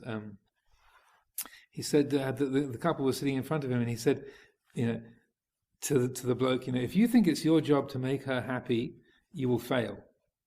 And if you think it's her job to make you happy, then that will fail too. Then he said to her, and if you think it's his job to make you happy, he's going to fail. And if you think it's your job to make him happy, that's going to fail as well. So by this point, you could feel the couple going like, so is this a blessing? So and then the way he phrased it or depicted it was to say, he said, if you spend your marriage looking at each other like that, if you're always looking just at each other, like he's trying to help her, he's trying to make her happy. If she's not happy, then it's his fault. Or if and then she's doing the same. If he's not happy, it's her fault. Or he's expecting her to make him happy, and if he's not happy, it's her fault. And she's expecting him to make her happy, and if she's not happy, it's his fault. He said, then you're creating the causes for dukkha. If you just with your marriage, if all you do is look at each other, but if instead you are side by side, looking at that which is beyond both of you, says then it can really work. And I thought, well, and he gave the sort of using the hand language to depict that. And I thought it was a very good way of explaining it, because it's also not just within marriages, but in spiritual communities where people, when they would, when people look towards a teacher as being the sort of most wonderful and special, and think, oh, you're so fantastic, you're so wise, you're so helpful, and the person becomes over devoted to the teacher, then that doesn't actually help the person very much. It might be that they're quite sincere in the respect or devotion that they have for the teacher, but if that is fed, or that's the nature of the relationship, and if on the teacher's side they're thinking, oh yes, of course, I'm so thank you so much, you're so wise, you're so discerning, I am actually quite wonderful really, then it's everybody loses, because it's really a very unhelpful kind of way of relating. And it was very interesting in that light to see how Luang Por Chah operated, because he was a very, very magnetic personality. He was extraordinarily attractive and inspiring, a very luminous and sort of brilliant and delightful person to be close to, and yet. And he could sort of switch on the charm, as he said, he could use his magnet if he needed to. But as soon as anybody was getting a bit too gushy and devoted, and said, "Oh, Luang Por," and always wanted to sort of be at his side, that he would immediately either ignore you completely, like you'd be totally invisible, and so invisible that it wasn't even like he was ignoring you. Like, there's ways that someone is deliberately looking through you. It would be like, he's not even doing that. It's just like you have no existence whatsoever. It's like you have no presence here at all. Kind of would sort of switch off and be completely cold. Or if you were one of the monastic community, he would send you off to some branch monastery for a couple of years. And say, okay, go over there and cool off. And Mac. Yeah. Other Buddhist systems have it's very devotional. So they think, particularly Tibetans, this is very important. Yeah, that Guru Yoga is part of their training and practice. But I think if a good Tibetan teacher will also handle their disciples in exactly the same way. That to say, if you really want to be devoted to your Guru, go away. Stop looking at me like that and go away and practice. Send them off to a cave for and I mean there's many teachers in the Tibetan tradition that they would function like that. They would let someone who was a new student get close and be around for the teachings, and as soon as they're like, it's so great being with the Ajahn, with the teacher, with Rinpoche, and it's great to be around him, and he'd say, okay, she cooked yet? Right, okay, off you go into the cave for 3 years. And so Luang Por Chah functioned very much in that way, where you felt he didn't need anybody's love or attention in order to be totally at home and comfortable in himself. He was happy to receive it, and he could receive it if it was appropriate and with totally sincerely in an open heart. But if it wasn't useful, then he would just sort of turn that away. And so that it was a very interesting kind of chemistry, whereby he that in a way, that the fact he didn't need to be devoted to, he didn't need that kind of admiration. It was nothing that he required. It also it reflected back when people were functioning in that way or did have that kind of devotion, that the fact that they weren't getting that sort of positive feedback from him, or like that they weren't kind of making a sort of personal bond with him, then it held up a mirror to that devotedness, so that it would help it to remain in a balanced way, and so that it's as he's saying here, if we need something from the other person, that and Luang Por would liken it to a child. When a child is small, they do. There's a lot of needs that a little child has. They need to be fed. They need to be looked after. They need to be treated if they're ill. They when they're learning to walk, they need on a chair or on a tree or a branch or or any kind of object they can get hold of. That you need that to learn how to walk. But once a kid has learned how to walk, then they don't need that. And as Luang Por Sumedho would use the same kind of example. So once a student then they're seen to be more independent, then they will be able to be sort of pushed out on their own, like the mother bird scoots the fledglings out of the nest. Like, you can fly. Oh, I'm not ready yet, Mum. Yes, you can. And then out you go. Okay, fly. And they have to flap really fast. Oh, look at that! I can fly. Oh, and so it's a very, very similar process.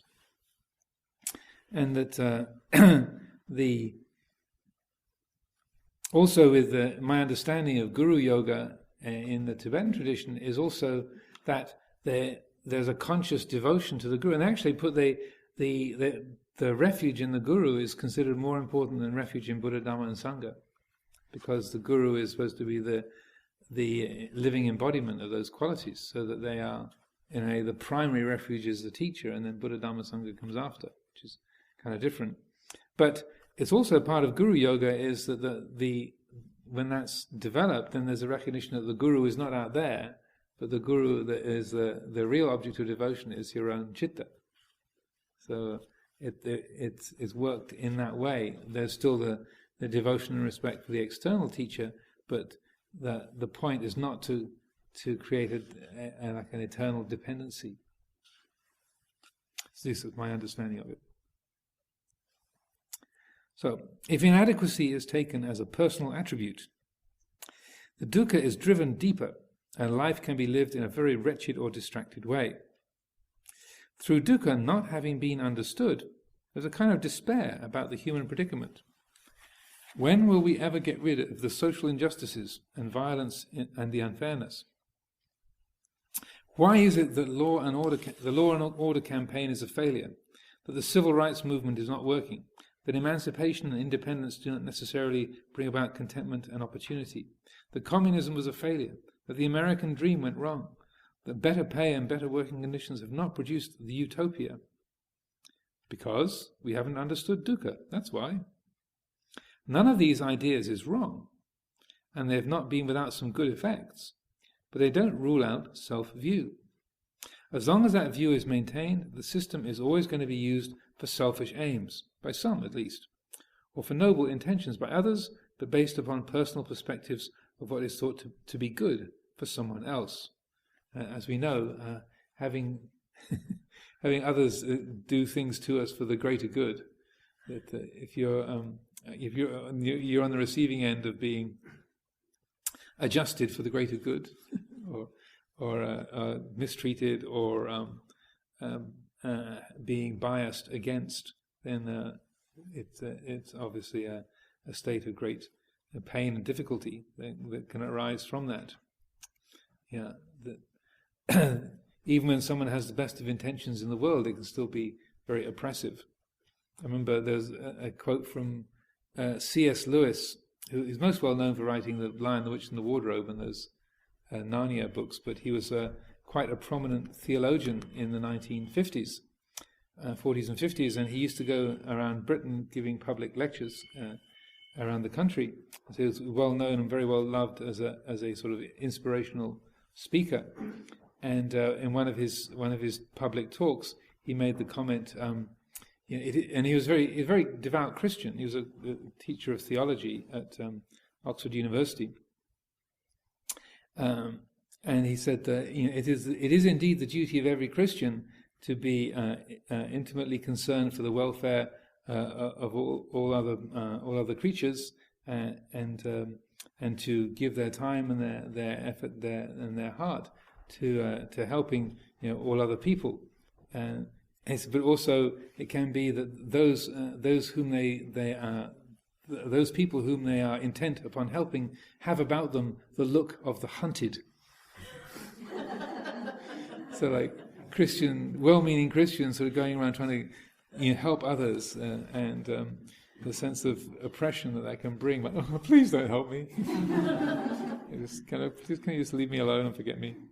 So obviously it's well-intended, but it's still, even that kind of goodness can get oppressive and and difficult.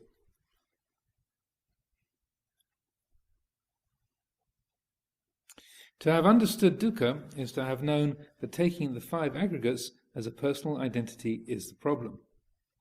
Thus, understanding comes about through one's own dispassionate awareness to bear upon how and where and when it hurts.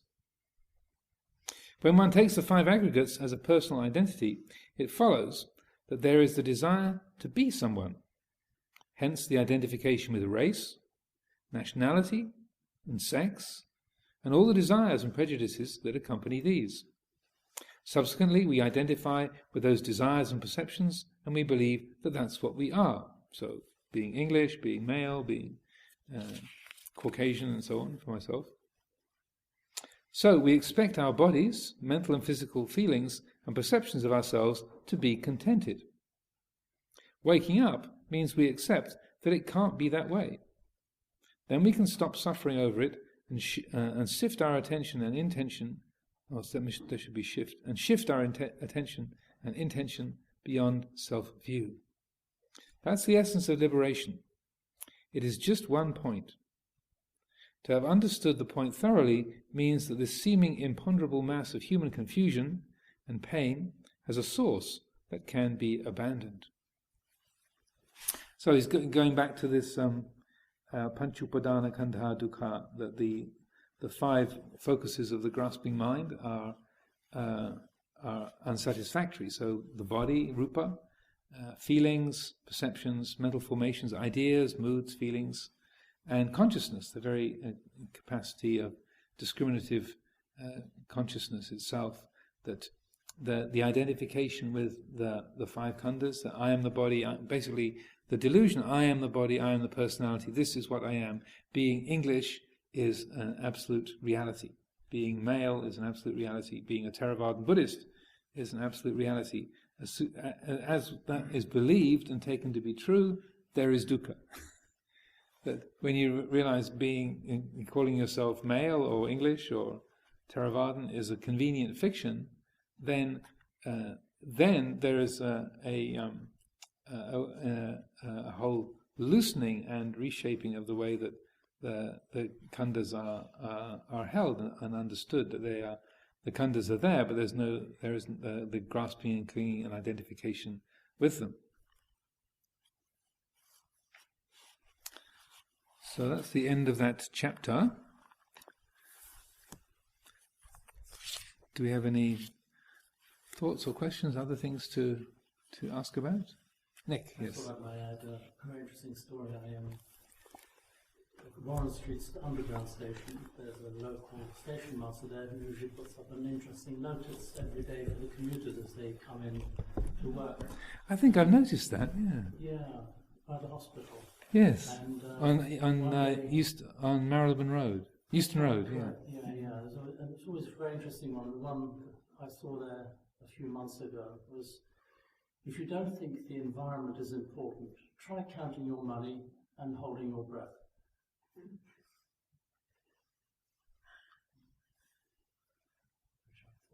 That's a very, very nice way of phrasing it. Very skillful. Yeah, Mac again. We were talking about the Thai village and how the people were, I know, similar experience in India, where the people with nothing seem very content.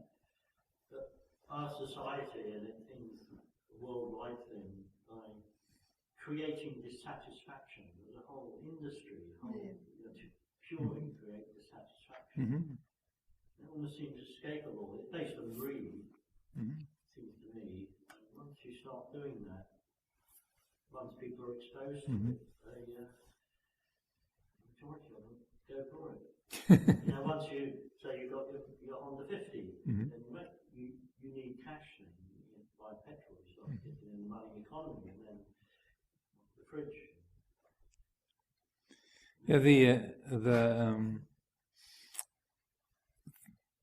the principle of gross national happiness is quite revolutionary in many respects, and there's also a theme that Ajahn Buddhadasa was promoting in the 1950s, because after the Second World War, and Thailand was very impoverished. It sided with Japan and Germany in the war. They were invaded by the Japanese, and so they officially sided with Japan during the war and were sort of overrun.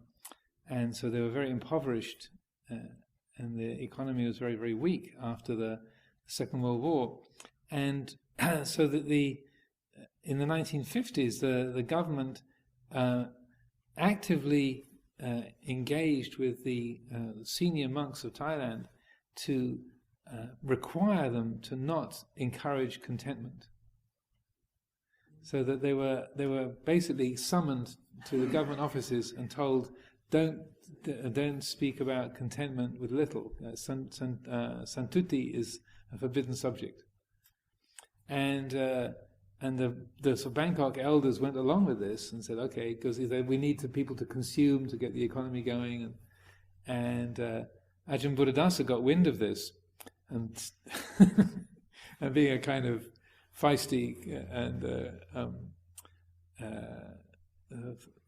caring person, he decided this is completely deluded, and they don't understand things at all. So he started up a campaign to educate people as to why contentment was not an injury, was not something that was going to injure the nation, but it might go against the Western theories of economic progress and the Keynesian economics and such like. But in terms of Dhamma, in terms of real qualities of well-being of the society, it was extremely important. So he gave a number of talks and published a lot in that period, and went really head-to-head with the government. And he was accused of being a communist and such like.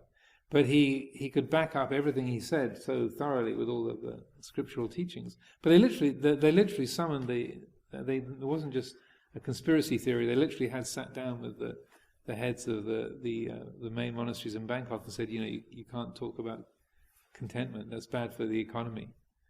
And so the quality of contentment, and also when I was there in December, I was invited to give a couple of talks in Bangkok to different government bodies, the National Institute for Development Administration and the King Pujatipok Institute of Government. And that was one of the main themes I was talking about, was a different idea of the economy and different and gross national happiness as an aim, rather than the bottom line that you get in terms of gross national product. And there's a certain amount of sympathy and interest in that. There's sort of small movements in that direction, but the vast amount of the world economy runs on consuming more and more of stuff that you don't need, and then discarding what's no longer wished for for the new upgrade. The growth, the idea of the economy not having growth is, well, yeah, no growth is a disaster. Yeah. Yeah, Michelle. Yeah. On that point, because it's relevant and quickly, I saw a documentary in the last 6 months. It's called The Himalayan Boy in a TV Set, and it's a fabulous documentary with no music or narration. It was purely what you saw. Very beautifully filmed, about Bhutan and this gross national happiness product. And the king of Bhutan had decided to give the villagers electricity and the internet, and they'd had a massive investigation on what it was going to do to this community of people that have not had this intrusiveness into their home. And this documentary, which I advise you all to see if you can see it, is absolutely brilliant. This whole life and the life of the village, and one of the mothers couldn't feed her boy, so she sent him to be a monk, and that's how he dealt with that as well, and coming back into the village. But it all centred around them all wanting a TV set. And you see this little progress of how it affects these people, and the end shot is amazing. You really must try and see it. It's on a BBC iPlayer. Mm-hmm. And at the beginning you saw the king addressing his country, saying, we're going to give you the internet, but be aware that it can cause this, and you must use it wisely. And he was trying to give them this kind of really wise talk about being very careful about how you use the internet, because no contact with anything like that before. Electricity going up into these mountains. It's fantastic, and it's really relevant to what you were just saying about how it just starts encroaching. And you watch the end scene of it. Yeah, it sounds very, very useful. But that's the same. Traveling around India, like Ajahn Sucitto, that if there's a TV in the village, then half the village is there watching it, especially if the cricket is on. Cricket is extremely serious business in India. But also, I was just looking at a statistic the other day that in India, 90% of Indians have cell phones. That's a lot of cell phones. There's more than 1 billion people in the population. So they got 900 million cell phones there. And something like 40% of the homes have plumbing. There's only running water in 40% of the homes, but 90% of the homes have got cell phones. The priorities are that kind of communication, and it's obviously benefits in communication, but also just gadgetry that people are drawn by for obvious reasons. And so it's a dilemma of the current age, how to live within the society that you're in, but also to consume on the things that need to be consumed. And it's one of the reasons why in our monastic training we have these reflections on the 4 requisites that we chant from time to time. Once every week or two we'll recite we have robes to cover the body, food, alms food to eat, and shelter to live in as a protection from the weather and for privacy, and for living in seclusion, and medicine for the body. And that those reflections on the 4 requisites, they don't just apply to monastics, but it's a way of considering, okay, what do I really need? And it's also very significant when you go forth as in the ordination ceremony. There's a deliberate iteration, so part of in a way, your rights as a monastic are built around the 4 requisites, and you deliberately agree to have the lowest possible standard of living, so that in terms of clothing, just thrown away rags, you agree to have just discarded cloth to use to make clothes from. You make your robes from. Food, what food is given to you freely that by random strangers, whatever alms food is offered. The root of a tree as a shelter to stay under, and fermented urine as medicine. So you deliberately agree. It's like a formal exchange during the upasampada and the monk's ordination. I'm not sure if in the Siladhara Babaja you have exactly the same, isn't it? I think it's the same. You go through and you say, "This is I agree." Part of the deal that you make is I agree to live by this standard, and so that's a very helpful reflection, because it keeps bringing to mind, well, what in terms of living in the world, what do I really need? Rather than what I would prefer or what the other person's got, but what do I really need to look after this body and look after this life? What's really needed? And then, with that in mind, then you can consider all the rest as extra. And so it changes the way that you appreciate what you have, and it also helps you not to take it for granted. And that's at least making a step towards the basic attitude of sharing and concern for the well-being of others, and not being greedy. Yeah, Marianne. Yeah, may I reflect on that exactly? I don't know why people have a little bit and true reflection on the word communism, but that's there were the values very much as a living being in the very much communist country and raising up as one. I find it completely merging together these values into intention not to become a greedy person. So from the nursery age you would have these values written down. Whether you understand them at the time or not, it's another thing. But wherever you go further on at school, at work or whatever, you've got set rules and you kind of really accept that as a very basic reality that it's needed to everybody. So. Yeah, Lumpur Sumedho used to say, communism is the perfect system, as long as everybody is an arahant.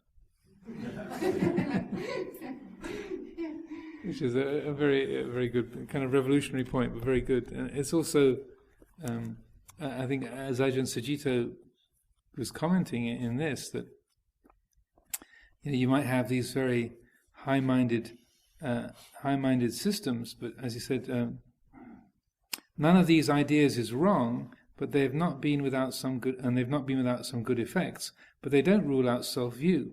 So as long as that view is maintained, the system is always going to be used for selfish aims. So that's the flaw, whether it's communism or capitalism, or I've even given Dhamma talks on the benefits of capitalism. There's a merchant bank in Bangkok. They asked me to give a talk. They have a very large, they have like a 80-person Dhamma group in this bank that would meet to meditate, I think every day. And so they wanted me to give a talk about Dhamma and capitalism. And so all these different systems have their own ways that they work. But as long as self-centered thinking, self-view is a dominant element, then they're always going to have destructive aspects to it. And so that like with communism, in a way it looks great on paper, sharing everything according to everybody's needs and everyone helping out and supporting each other. I was just in Israel, and the way of life in the kibbutz system is like it's very much based on communist socialist ideals. It's like a non-religious movement, the kibbutz movement in Israel.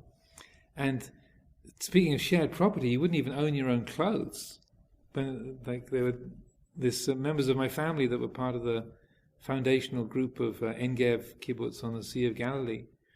They said when the kibbutz started, you didn't even own your own clothes. So that if you wore a shirt for 3 days, and then you'd take it to the laundry, and then you'd another shirt.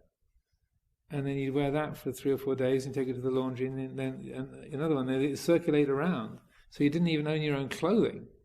And everything was there was no personal income. Everything was shared property, shared meals, shared the upbringing of the children. The kids would be with their parents for like an hour or two a day. Otherwise, the kids were raised in communal housing, communal educational facilities. And so, talk about communism. I mean, it's very, very much built around that, and with a very sort of beautiful human face in many ways. But as they say, these cousins of mine were saying, "Yeah, well, that was the ideal at the beginning, but over time, people start competing for the having the house on the best part of the kibbutz, next to the lake, and the element of selfishness is always poisoning and distorting even the most beautiful and noble of ideal structures. And the Buddha himself, in establishing the monastic community, again, it's a human group that's sort of founded on rules and principles. But it's and he did the best he could, and that's what our Vinaya training is about: is how to live harmoniously and to say do the best you can with your human life to bring forth the most wholesome qualities. But there's very explicit looking at self-view as a kind of destructive element, and that in our training and the teachings, then that's given like a real prominence of knowing the mind and what your mind is doing with love and hate, success and failure, gain and loss.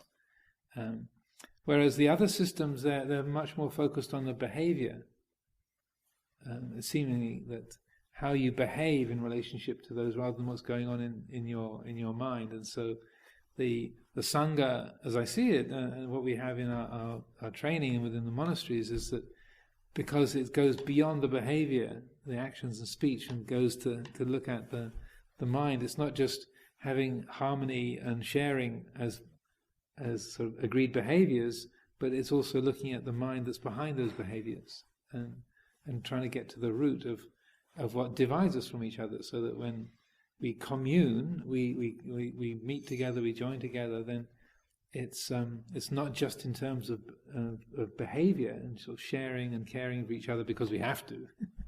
That's what the rules tell us we must, but rather it's a felt relationship. It's an actual quality based on the heart, and so that this it was kind of interesting speaking with all these kibbutzniks, because these cousins of mine, they were like literally born there, and they lived their whole lives of like 60, 65 years on that kibbutz. So and all their kids and grandchildren have been born and grown up there, so they're like absolutely dyed-in-the-wool kibbutznik types. And how that the spiritual side of it is deliberately put aside, so not wanting to be under the sort of the dictates of Jewish law and Jewish religious principles. So and then not really having any kind of mind training. So it's, in a way, it's good intention and a lot of energy. I mean, people are like very vigorous and focused, but no real ways of working with the mind or training the mind or really developing wholesome qualities and letting go of the unwholesome. It was intriguing. I had no, like a year and a half ago, I didn't even know that they really existed. This is part of my family, and then I found out about them because I was going to go to visit Israel, and then found that the family were all there still, and that they were based around this particular kibbutz. So it was fascinating, from knowing nothing about them and nothing of that environment, and had a 24-hour stay at the kibbutz. It was like a full immersion introduction. It was very impressive. It was so, and in many ways, so like monastery life, like the forest monastery principles, and the sense of sharing and the communal spirit, and learning how to make do and looking after things for yourself. It was really, really beautiful, but the whole element of mind training is absent. And also got lots of babies too. Many families, and multiplying is very different from our way of doing things, but the spirit of living together and sharing and communal effort was really very, very familiar, very similar to how we live here.